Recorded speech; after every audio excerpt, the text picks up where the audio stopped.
L'exposition Sémillance des Limbes, ça a commencé sur une invitation de Paul, faite à Anaïs Toé-Comaré, Elsa Bresse et moi, Nicolas Pujalon.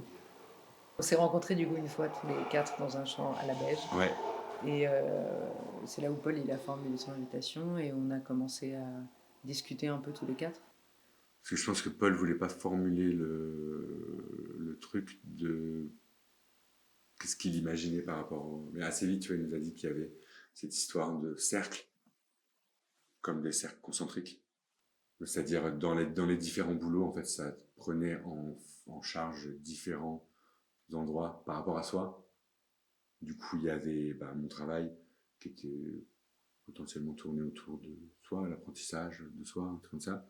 Ensuite, il y avait le travail d'Elsa qui prenait plus une forme de communauté au sein d'une société. Et ensuite, il y avait le travail d'Anaïs qui allait sur un truc toujours d'une communauté, mais en marge et beaucoup plus grosse. Et que c'était dans ce jeu-là qu'il y avait un truc intéressant.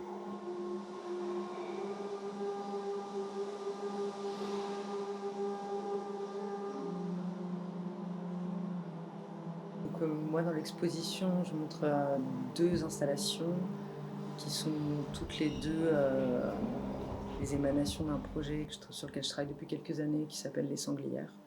Et donc là les installations portent toutes les deux le titre de Connivencia qui veut dire connivence en occitan. Et c'est un travail qui s'intéresse à la question enfin qui invente une communauté, plutôt une bande, je préfère le mot bande, mais qui fait alliance avec des sangliers, en tout cas qui se pose la question de qui aurait intérêt à se mettre du côté des sangliers. Et donc c'est un travail qui s'intéresse à l'histoire de la propriété privée, à la question du point de vue animal. C'est des installations que j'ai déjà montrées sous des formes différentes. Et c'est vrai que moi, quand je travaille dans le champ de l'exposition, j'aime toujours repenser les installations pour l'espace qui va les accueillir. Et donc, du coup, c'est une forme inédite d'installations, donc repensée d'installations qui ont parfois déjà été montrées. Ouais. Voilà, penser vraiment pour l'espace de la Maison Salvant avec qui essaye de voir aussi comment les images et les lumières circulent entre les espaces, entre les époques, et avec des différentes tailles de projection, et aussi des petites projections sur des supports qui viennent faire signe comme ça avec le reste de la fiction qui se dessine.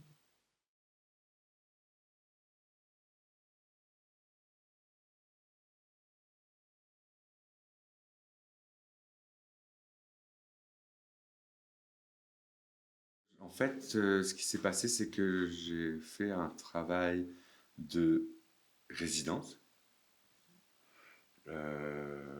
Puisque normalement, en fait, je fais de la performance.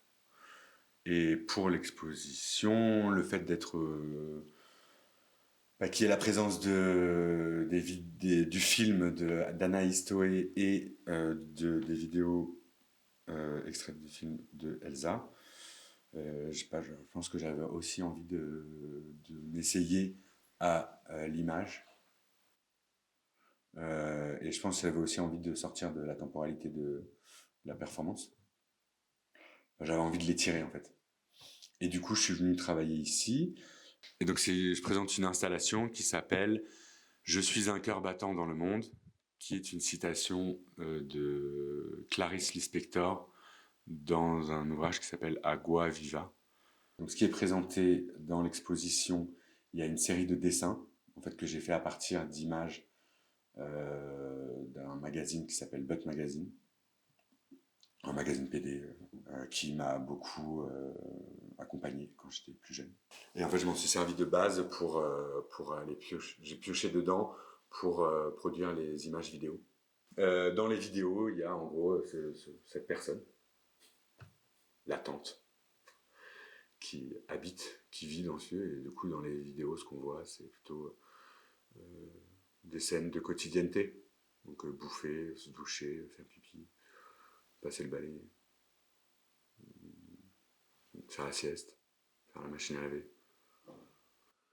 Et Il y a deux objets en fait situés à l'entrée du centre d'art et à l'ancienne entrée de la maison Salvant. Donc où il y a un boudin de porte, un chien de porte, qui fait tout le long de la baie vitrée de 10 mètres. Et il y a un rideau, les rideaux anti-mouche.